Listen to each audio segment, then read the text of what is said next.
नमस्कार साथियों, इस समय देश में एक बेहद महत्वपूर्ण प्रक्रिया चल रही है जिसका असर आने वाले समय में करोड़ों लोगों पर पड़ सकता है। देश सरकार ने घरेलू गैस सिलेंडर पर 5 नए नियम लागू कर दिए हैं। अगर आप भारत के किसी भी राज्य में रहते हैं और घर में एलपीजी गैस सिलेंडर का इस्तेमाल करते हैं तो इन नए नियमों को समझना आपके लिए बेहद जरूरी हो गया है, क्योंकि अभी के समय कहीं भी गैस सिलेंडर नहीं मिल रहा है। चाहे आप घरेलू सिलेंडर लेते हो या कमर्शियल गैस सिलेंडर का इस्तेमाल करते हो, इन दिनों देश भर में कई जगहों पर लोगों की लंबी लंबी कतारें देखने को मिल रही हैं। कई लोगों को गैस सिलेंडर भी नहीं मिल पा रहा है और इसकी सबसे बड़ी वजह यही बताई जा रही है कि अब गैस सिलेंडर से जुड़े कुछ नए नियम लागू किए गए हैं। दरअसल मौजूदा समय में लगभग हर घर की यही चिंता रहती है कि उनके घर का गैस सिलेंडर भरा हुआ है या खत्म होने वाला है।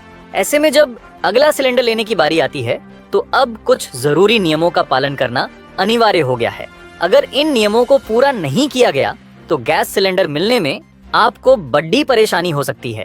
इसलिए आज की इस वीडियो में हम आपको उन 5 जरूरी नियमों के बारे में बताने वाले हैं जिन्हें जाने बिना अब गैस सिलेंडर लेना मुश्किल हो सकता है। लेकिन दोस्तों, आप भी हमें कमेंट्स में जरूर बताएं कि क्या आपको भी गैस सिलेंडर लेने में किसी प्रकार की मुश्किल हो रही है और क्या यह नियम वाकई में आम आदमी के हित में है या नहीं, और चैनल को सब्सक्राइब जरूर कर दें। तो चलिए अब शुरू करते हैं। दोस्तों, सबसे पहले आपको यह समझना जरूरी है कि सरकार ने इन 5 महत्वपूर्ण नियमों को पूरे देश के सभी एलपीजी उपभोक्ताओं पर लागू किया है। चाहे आप एचपी गैस, भारत गैस या इंडियन गैस का इस्तेमाल करते हो, इससे बिल्कुल फर्क नहीं पड़ता। इन दिनों कई राज्यों में गैस एजेंसियों के बाहर लंबी लाइनें क्यों दिखाई दे रही हैं? चाहे बिहार हो, उत्तर प्रदेश हो, झारखंड हो या देश का कोई और राज्य, कई जगहों पर लोग गैस सिलेंडर लेने के लिए कतारों में खड़े नजर आ रहे हैं। इसका सबसे बड़ा कारण यही बताया जा रहा है कि गैस वितरण से जुड़े नियमों में बदलाव किया गया है।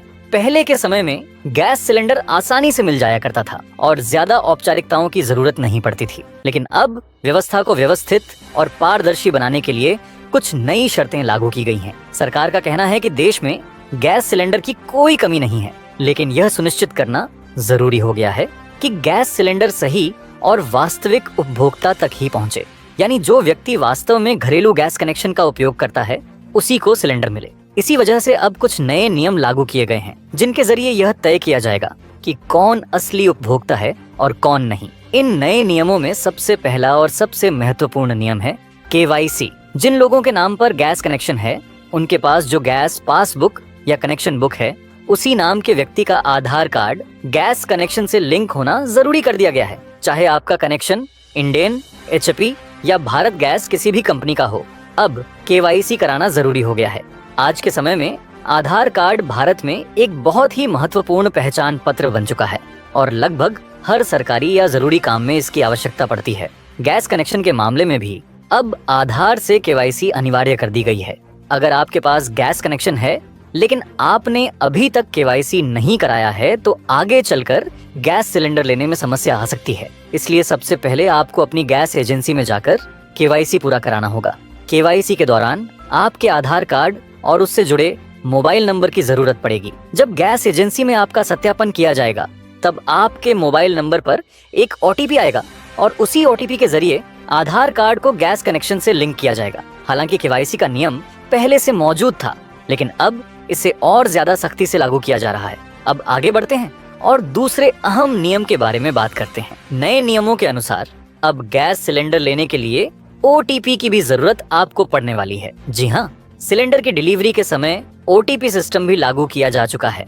कई शहरों और जिलों में यह व्यवस्था पहले ही शुरू हो चुकी है, जहां सिलेंडर लेने के लिए ओटीपी बताना अनिवार्य कर दिया गया है। यानी जब आप गैस सिलेंडर बुक करते हैं और सिलेंडर डिलीवरी के लिए निकलता है, उसी समय आपके रजिस्टर्ड मोबाइल नंबर पर एक ओटीपी भेजा जाता है। जब डिलीवरी बॉय आपके घर सिलेंडर लेकर पहुंचेगा तभी आपको वह ओटीपी उसे बताना होगा। ध्यान रखने वाली बात यह है कि ओटीपी सिलेंडर मिलने के बाद ही बताना है। अगर आपने पहले ही किसी को ओटीपी बता दिया और सिलेंडर नहीं लिया तो सिस्टम में डिलीवरी पूरी दिखा दी जाएगी और आपका सिलेंडर किसी और को भी दिया जा सकता है। इसीलिए यह गलती बिल्कुल नहीं करनी है और ओटीपी तभी शेयर करना है जब गैस सिलेंडर वास्तव में आपके पास पहुंच जाए। अब अगले महत्वपूर्ण नियम की बात करते हैं जो गैस सिलेंडर की बुकिंग अवधि से जुड़ा हुआ है। पहले गैस सिलेंडर को कभी भी दोबारा बुक किया जा सकता था, लेकिन अब यह अवधि को 25 दिन कर दी गई है। यानी अब आपको अगले सिलेंडर की बुकिंग के लिए कम से कम 25 दिन का इंतजार करना होगा। इसका सीधा असर साल भर में मिलने वाले सिलेंडरों की संख्या पर भी पड़ेगा और जिन लोगों के परिवार में अधिक सदस्य हैं उन्हें भी कम से कम 25 दिनों तक सिलेंडर चालना होगा। अगर गणना की जाए तो पहले साल भर में लगभग 20 सिलेंडर तक मिल जाते थे, लेकिन अब नए नियम के बाद यह संख्या घटकर लगभग 14 सिलेंडर प्रति वर्ष रह जाएगी। यानी अब हर परिवार को साल भर में सीमित संख्या में ही सिलेंडर मिलने वाले हैं। चाहे परिवार में 5 लोग हों या 6 लोग, उसी हिसाब से गैस का उपयोग भी आपको मैनेज करना पड़ेगा। हालांकि आगे चलकर स्थिति के अनुसार इन नियमों में बदलाव भी हो सकता है। अंतर्राष्ट्रीय स्तर पर तेल और गैस से जुड़ी परिस्थितियों का भी असर पड़ता है। अगर भविष्य में हालात सामान्य होते हैं तो संभव है कि बुकिंग की अवधि फिर से पहले जैसी कर दी जाए। इसलिए मेरी सलाह यही है कि जैसे ही 25 दिन पूरे हों, आप तुरंत अगला सिलेंडर बुक कर दें।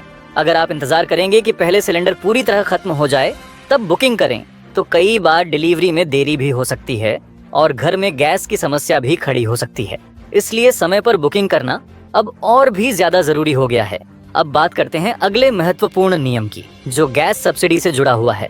नए नियम के अनुसार अब सब्सिडी केवल उन्हीं लोगों को मिलने वाली है जो इसके पात्र होंगे। खास तौर पर प्रधानमंत्री उज्ज्वला योजना के तहत आने वाले गरीब परिवारों को ही प्रति सिलेंडर लगभग 200 से 300 रुपए तक की सब्सिडी दी जा रही है। कई सामान्य उपभोक्ताओं के लिए सब्सिडी या तो बंद कर दी गई है या फिर सीमित कर दी गई है। इसके अलावा सब्सिडी तभी मिलेगी जब आपका KYC और बाकी जरूरी प्रक्रियाएं पूरी होंगी। यानी अगर आपने सही तरीके से वेरिफिकेशन पूरा नहीं किया है तो सब्सिडी का लाभ मिलना भी मुश्किल हो सकता है। अब अगले नियम की बात करते हैं। पहले भी यह व्यवस्था थी कि एक परिवार में एक ही गैस कनेक्शन होना चाहिए, लेकिन अब इसे और सख्ती से लागू किया जा रहा है। कई मामलों में देखा गया है कि पति और पत्नी दोनों के नाम पर अलग अलग गैस कनेक्शन ले लिए जाते हैं। अब आधार वेरिफिकेशन के जरिए अगर यह पाया गया कि दोनों कनेक्शन एक ही परिवार से जुड़े हुए हैं तो उनमें से एक कनेक्शन रद्द कर दिया जाएगा। यानी अब एक परिवार में केवल एक ही गैस कनेक्शन मान्य रहेगा, चाहे वह पति के नाम पर हो या पत्नी के नाम पर। सरकार का उद्देश्य यह भी है कि घरेलू गैस सिलेंडर का गलत इस्तेमाल रोका जा सके।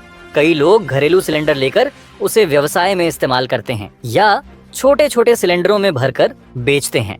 ऐसे मामलों को रोकने के लिए ही KYC और आधार वेरिफिकेशन को सख्ती से लागू किया जा रहा है, ताकि केवल वास्तविक घरेलू उपभोक्ता को ही गैस सिलेंडर मिले। दोस्तों, उम्मीद है कि यह जानकारी आपके लिए उपयोगी साबित होगी। अगर आप पहली बार हमारे चैनल से जुड़े हैं तो चैनल को सब्सक्राइब जरूर करें, वीडियो को लाइक करें और इसे ज्यादा से ज्यादा लोगों तक शेयर करें, ताकि हर गैस उपभोक्ता तक यह जरूरी जानकारी पहुंच सके। धन्यवाद। जय हिंद।